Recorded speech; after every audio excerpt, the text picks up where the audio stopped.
పెళ్ళైనా పండగైనా వేడుక ఏదైనా పట్టుచీరల ప్రత్యేక వేదిక వారాహి సిల్క్స్.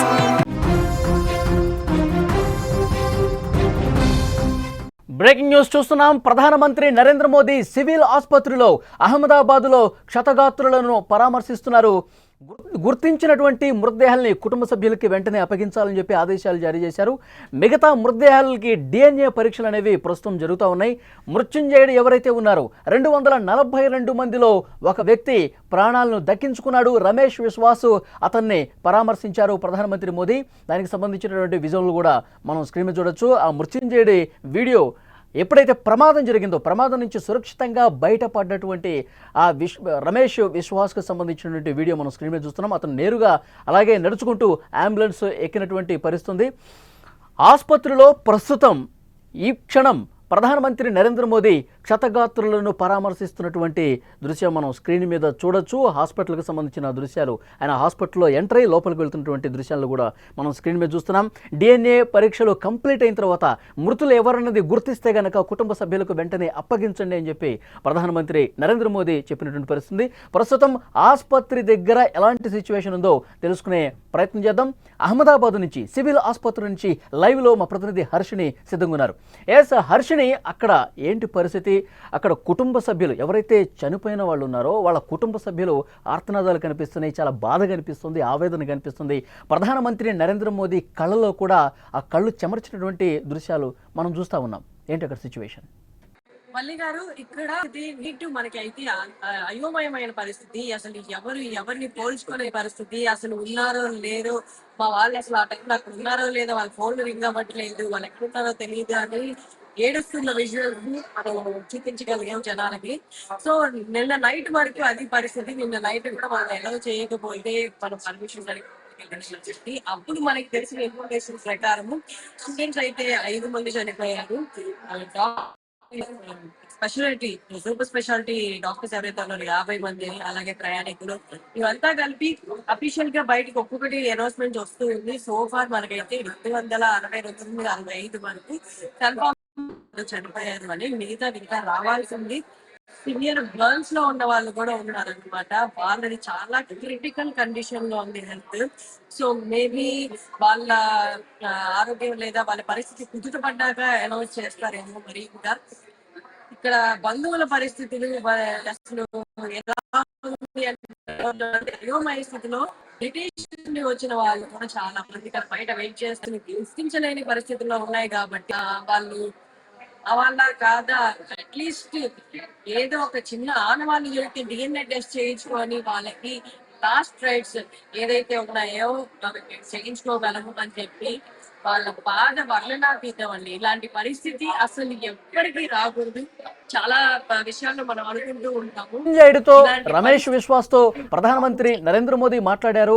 అతను ఒక్కడే బతికి ప్రాణాలతో బయటపడ్డ పరిస్థితుంది. అతనితో కాన్వర్సేషన్ జరుగుతోంది. అతను మాట్లాడగలిగే పరిస్థితే కనిపిస్తుంది. విజువల్స్ లో మనం చూస్తుంటే అర్థమవుతుంది. ఏం మాట్లాడారు, అతను ఏం చెప్పాడు, ఈ డీటెయిల్స్ ఏమైనా వస్తున్నాయా? మీరు అదే ఆసుపత్రి దగ్గర, ఆసుపత్రి ప్రాంగణంలో ఉన్నారు కదా, ఏమైనా సమాచారం వస్తుందా?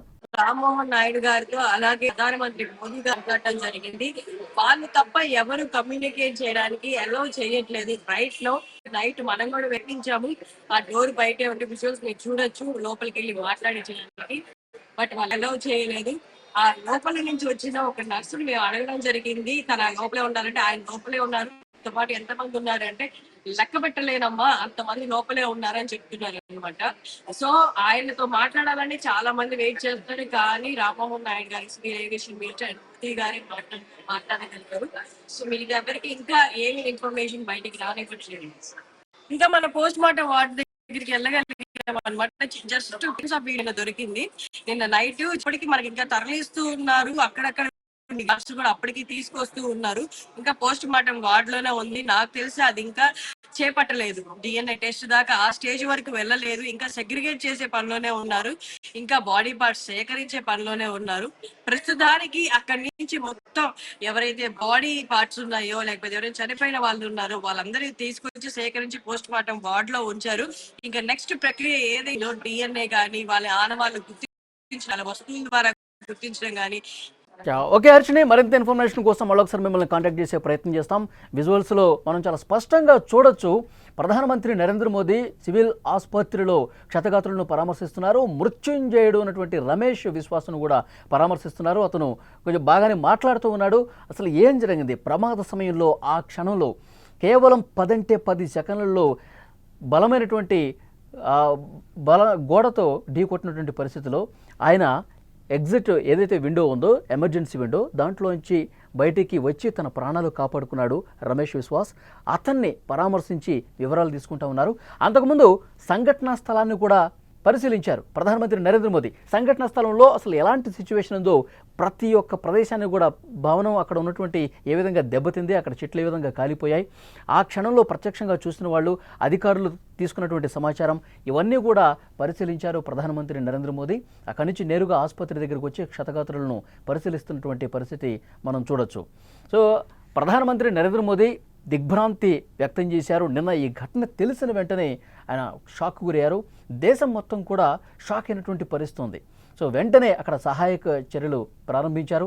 సహాయక చర్యలు ప్రారంభించిన సమయంలో కూడా ఆ మృతుల్ని గుర్తుపట్టడం అనేది కష్టతరమైనటువంటి పనిగా మారింది. ఎందుకంటే పెద్ద ఎత్తున మంటల్లో మృతదేహాలన్నీ కూడా చల్లాచెదురుగా పడి ఉన్నాయి, కాలిపోయి ఉన్నాయి.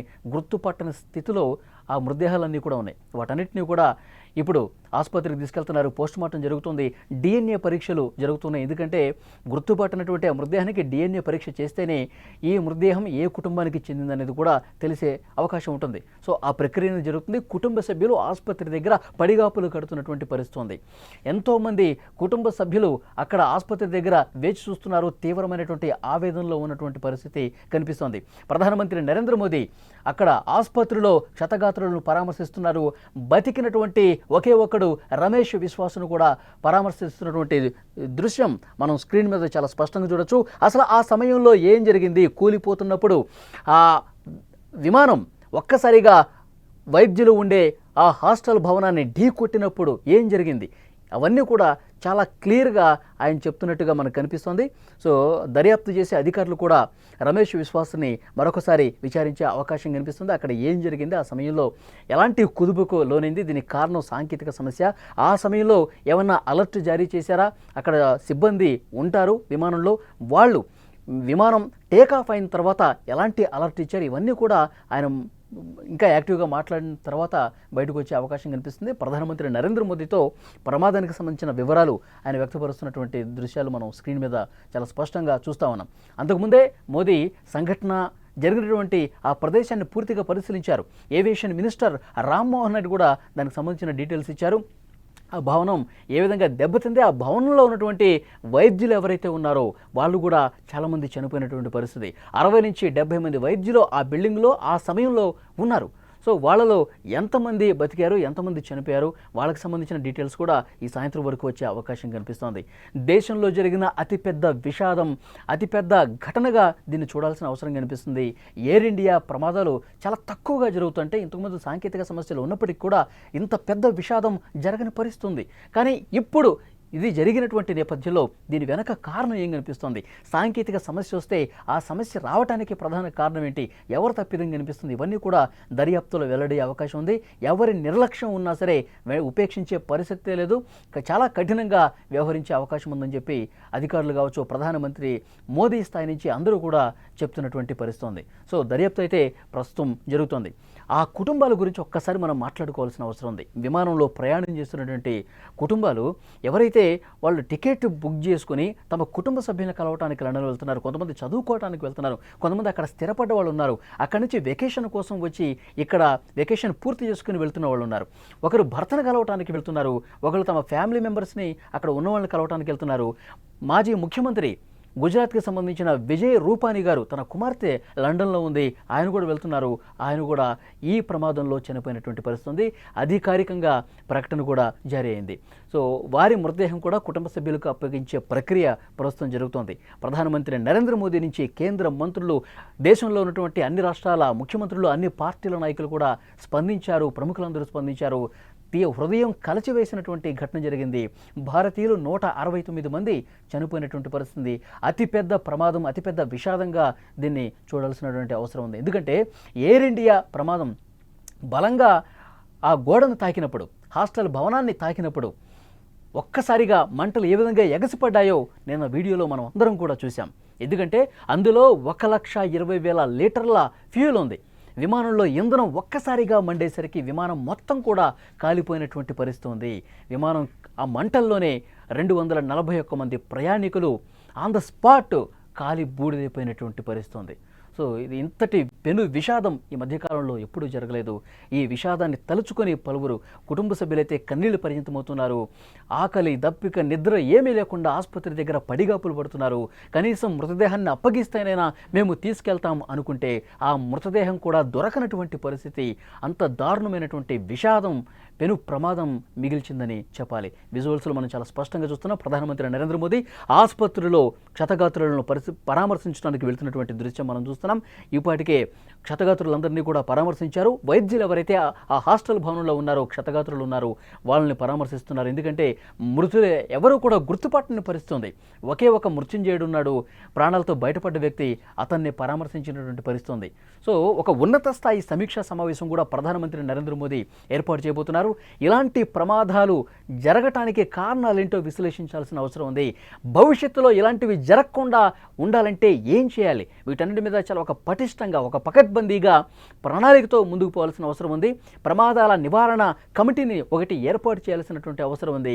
ఇలాంటి ప్రమాదాలు సంభవించే పరిస్థితి ఉంటే గనక దానికి వెంటనే చర్యలు ఏ విధంగా తీసుకోవాలి, అసలు జరగకుండా తీసుకోవాల్సినటువంటి చర్యలేంటి, విమానం టేకాఫ్ అయ్యే క్రమంలో ఇంకా ఏమైనా 1-2 సార్లు చెక్ చేసుకోవాల్సినటువంటి అవసరం ఏమైనా ఉందా, వీటికి సంబంధించి కూడా పూర్తి స్థాయిలో దర్యాప్తు చేసే కమిటీ కూడా కొన్ని సూచనలు చేయబోతుంది. ప్రధానమంత్రి దీని మీద ప్రత్యేకంగా దృష్టి పెట్టినటువంటి పరిస్థితి. ఎందుకంటే ఈ ప్రమాదంలో 241 మంది ఆన్ ది స్పాట్ చనిపోయారంటే ఎంత పెద్ద ప్రమాదం.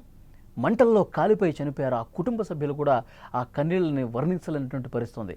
సో డెఫినెట్గా దీని మీద లోతుగా విచారణ చేయాల్సినటువంటి అవసరం ఉంది. గతంలో ఎప్పుడూ జరగనటువంటి ఎయిర్ ఇండియా విమానం ప్రమాదానికి గురి కావటం అనేది దేశ ప్రజలకి కన్నీళ్లు పెట్టిస్తోంది. ఒక్కొక్క కుటుంబ సభ్యుడి యొక్క సమాచారం తెలుసుకుంటే వాళ్ళకి సంబంధించినటువంటి ఆ కుటుంబాల్లో జరిగినటువంటి అంతకుముందు ఘటనలు ఒకసారి చూస్తే కనుక అందరూ కూడా కళ్ళు చెమరుస్తున్నాయి. ఎందుకంటే ఒకరు భర్తను కలవటానికి వెళ్తూ ఉన్నారు. కొత్తగా పెళ్ళైనటువంటి ఒక నవ వధువు తన భర్తను కలవటానికి వెళ్తూ ఉంది. ఆల్రెడీ ఇక్కడ వెకేషన్ పూర్తి చేసుకుని ఎన్నో ఆశలతో తన కుటుంబాన్ని కలవటానికి వెళ్తూ ఉన్నారు. ఎందుకంటే అతని భర్త లండన్లో స్థిరపడ్డారు, జాబ్ చేస్తూ ఉన్నారు. తన భార్యను కూడా లండన్కి తీసుకెళ్దామని చెప్పి ప్లాన్ చేశారు. సో టికెట్ వచ్చింది.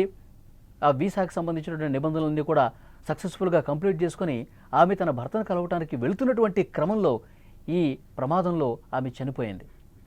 ఎంత బాధ. భవిష్యత్తు గురించి ఎన్నో ఆలోచనలు, ఎన్నో ప్రణాళికలు వేసుకుంటారు. భవిష్యత్తును అందంగా తీర్చిదిద్దుకుందాం అనుకుంటారు. కానీ ఇలా అనుకోని ప్రమాదంతో ప్రాణాలు కోల్పోయిన పరిస్థితి. ఒక డాక్టర్ గురించి, ఆ డాక్టర్ ఫ్యామిలీ గురించి ఈ వీడియోలో మనం తప్పకుండా మాట్లాడుకోవాలి. భార్యాభర్తలు, 3 చిన్నపిల్లలు, ముగ్గు పచ్చలారని చిన్నపిల్లలు 3 ఈ మంటల్లో కాలిపోయి చనిపోయారంటే ఎంత దారుణం. ఆ కుటుంబం ఎన్నో ఆశలతో లండన్కి వెళ్ళి అక్కడ స్థిరపడి వెకేషన్ కోసం ఇక్కడ వచ్చి మన భారతదేశంలో ఉన్నటువంటి కుటుంబ సభ్యులతో సరదాగా గడిపి ఈ వెకేషన్ పూర్తిగా, ఈ సెలవుల్ని పూర్తిగా ఎంజాయ్ చేసి మళ్ళీ లండన్ బయలుదేరినటువంటి ఆ కుటుంబం, ఎన్నో ఆశలు భవిష్యత్తు మీద ఉన్నటువంటి కుటుంబం, 3 పిల్లల యొక్క భవిష్యత్తును అందంగా తీర్చిదిద్దుకుందాం అనుకున్న కుటుంబం, అప్పటి వరకు సరదాగా సెల్ఫీలతో ఎంజాయ్ చేసినటువంటి కుటుంబం, అప్పటి వరకు తమ కుటుంబ సభ్యులతో సెల్ఫీలతో విమానం ఎక్కే ముందు ఆ విమానం లోపల కూడా సెల్ఫీ ఫొటోస్, వీడియోస్తో ఎంతో అందంగా, ఆహ్లాదకరంగా కనిపించినటువంటి, సరదాగా కనిపించినటువంటి ఆ కుటుంబం ఒక్కసారిగా క్షణాల వ్యవధిలోనే టేకాఫ్ అయిన తర్వాత ఈ ప్రమాదం జరిగి వైద్యుల హాస్టల్ భవనాన్ని బలంగా ఢీకొట్టి 625 అడుగులకు చేరుకున్నటువంటి విమానం మళ్ళీ పైకి ఎగరకుండా ఉన్న పళాన కిందకి జారిపోతూ వైద్యుల హాస్టల్ భవనాన్ని ఢీకొట్టి, చెట్లను ఢీకొట్టి ఒక్కసారిగా పేలిపోయి ఈ పెను ప్రమాదంలో ఇలాంటి కుటుంబాలు ఎన్నో చనిపోయినటువంటి పరిస్థితి ఉంది. గుజరాత్ మాజీ ముఖ్యమంత్రి విజయ్ రూపానీ ఉన్నారు, ఎంతోమంది యువత ఉన్నారు. వాళ్ళందరూ కూడా ప్రాణాలు కోల్పోయినటువంటి పరిస్థితి ఉంది. ఇలాంటి పెను విషాదాన్ని మిగిల్చినటువంటి ఈ ప్రమాదం భారతదేశం మర్చిపోవాలంటే చాలా సమయం పడుతుంది. అంతటి విషాదాన్ని మిగిల్చినటువంటి పరిస్థితి ఉంది. సో డెఫినెట్గా దీని మీద అందరూ స్పందిస్తూ ఉన్నారు. లోతుగా నిష్పక్షపాతంగా విచారణ చేసి ఈ సాంకేతిక సమస్యకు కారణం ఏంటో కూడా బయట పెట్టాల్సినటువంటి అవసరం ఉందని చెప్పి పెద్ద ఎత్తున డిమాండ్ వస్తూ ఉంది. ఎందుకంటే కాక్పిట్ వాయిస్ రికార్డర్ అనేది చాలా కీలకం ఇలాంటి ప్రమాదాలు జరిగినప్పుడు. ఎందుకంటే పైలట్ కో-పైలట్ ఏం మాట్లాడుకున్నారు, ఒక్కసారిగా 625 అడుగుల పైనుంచి ఒక్కసారిగా జారిపోతున్నప్పుడు ప్రమాదాన్ని వాళ్ళు ముందుగానే గ్రహించి ఏటీసీకి సమాచారం అందిస్తారు. మేడే మేడే మేడే మేడే అంటే సహాయం చేయండి అని అర్థం. ఇలాంటి విమాన ప్రమాదాలు జరగటంలో అత్యవసర పరిస్థితి ఉన్నప్పుడు విమానాశ్రయాల్లో ఇది చాలా కీలకమైన పదం. ఏటీసీకి ఈ పదం వినిపించింది అంటే పెద్ద ప్రమాదం పొంచి ఉంది, ప్రమాదం జరగబోతున్న అర్థం. ఏటీసీ వెంటనే రెస్పాండ్ అయ్యేలోపే, వెంటనే రియాక్ట్ అయ్యేలోపే చెట్లను కొట్టేసి అక్కడ హాస్టల్ భవనాన్ని ఢీ కొట్టేసి పెద్ద ఎత్తున మంటలు చెలరేగి, ఇది ఎంతో దూరంలో లేదండి, కేవలం 30 సెకండ్ల లోపే టేకాఫ్ ఇట్లా అయిందో లేదో 1 గంట 38 నిమిషాలకు అట్లా ఒక 30 సెకండ్ల లోపే అత్యంత దగ్గరగా ఆ ఎయిర్పోర్ట్ ఉన్నటువంటి దగ్గరలోనే జనావాసాలు ఉన్న ప్రాంతంలో ఇది కూలిపోయింది, క్రాష్ అయిపోయింది. మంటలు విపరీతంగా ఎగసిపడి 1,20,000 లీటర్ల ఇంధనం ఒక్కసారిగా మండి విమానం మొత్తం కాలి అక్కడ అందులో ఉన్నటువంటి ప్రయాణికులు అందరూ కూడా 241 మంది క్షణాల వ్యవధిలో కాలి బూడిదైపోయారంటే ఎంతటి పెను విషాదం. చిన్న పిల్లలు ఉన్నారు, అప్పుడే పెళ్ళైనటువంటి నవవధువు ఉంది, ఉద్యోగస్తులు ఉన్నారు, యువత ఉన్నారు, విజయ్ రూపాన్ లాంటి ప్రముఖులు ఉన్నారు. అందరూ 241 మంది ఆన్ ది స్పాట్ క్షణాల వ్యవధిలో కాలి బూడిదైపోయినటువంటి పరిస్థితి. ఎంతటి పెను విషాదం. ఇది తలుచుకుంటేనే ప్రతి ఒక్క భారతీయుడు కూడా కన్నీళ్లు పెట్టుకుంటున్నారు. 169 మంది భారతీయులు ఉన్నారు, 53 మంది బ్రిటిష్ పౌరులు ఉన్నారు, 7 పోర్చుగీస్ వాళ్ళు ఉన్నారు, 1 కెనడియన్ ఉన్నారు, 12 మంది స్టాఫ్ ఉన్నారు. వీళ్ళందరూ కూడా ఆన్ ది స్పాట్ ఒక్కరంటే ఒక్కరే బతికి ప్రాణాలతో బయటపడ్డ పరిస్థితుంది. సో ఆ ఒక్కడితో ప్రధానమంత్రి నరేంద్ర మోదీ సివిల్ ఆసుపత్రికి వెళ్ళారు, క్షతగాత్రులను పరామర్శించారు, అతన్ని కూడా పరామర్శించారు. ఆ సమయంలో పర్టికులర్గా ఈ ప్రమాదం జరిగినప్పుడు ఏం జరిగింది, ఎలాంటి వార్నింగ్స్ వచ్చాయి, ఎవరు ఏం మాట్లాడారు, ఇవన్నీ కూడా తీసుకున్నారు. అతను గుర్తున్న మేరకు ప్రధానితో పంచుకుంటున్నటువంటి పరిస్థితుంది. ఆ డీటెయిల్స్ అన్ని కూడా ప్రధానితో చెప్తున్నటువంటి దృశ్యాలు మీరు స్క్రీన్ మీద చూస్తూ ఉన్నారు. ఒక్కసారిగా ఆయన షాక్లో ఉండిపోయాడు. నిన్న మనం చూసాం ప్రమాదం జరిగినప్పుడు ఆయన seat number 11A air India విమానంలో 11A సీటు బుక్ చేసుకున్నాడు, విండోకి దగ్గరగా ఉంది. ఒక్కసారిగా ప్రమాదం జరిగిన తర్వాత హాస్టల్ భవనాన్ని ఢీకొట్టిన తర్వాత ప్రమాదాన్ని సెకండ్ల వ్యవధిలో అలర్ట్ అయ్యాడు. అతను సెకండ్ల వ్యవధిలోనే గుర్తించాడు. ఎమర్జెన్సీ విండో నుంచి ఒక్కసారిగా కిందకి దూకాడు, చిన్న గాయాలతో అతను బయటపడ్డాడు. వెంటనే నడుచుకుంటూ వెళ్తున్న దృశ్యం మనం స్క్రీన్ మీద చూస్తున్నాం. వెంటనే అంబులెన్స్ ఎక్కాడు, ఆసుపత్రికి చికిత్స నిమిత్తం వచ్చాడు. ఆ వ్యక్తినే ప్రధానమంత్రి నరేంద్ర మోదీ ప్రస్తుతం పరామర్శించి ఆ సమయంలో ఏం జరిగిందో కూడా వివరాలు తెలుసుకుంటున్నటువంటి దృశ్యం మనం స్క్రీన్ మీద చూస్తున్నాం.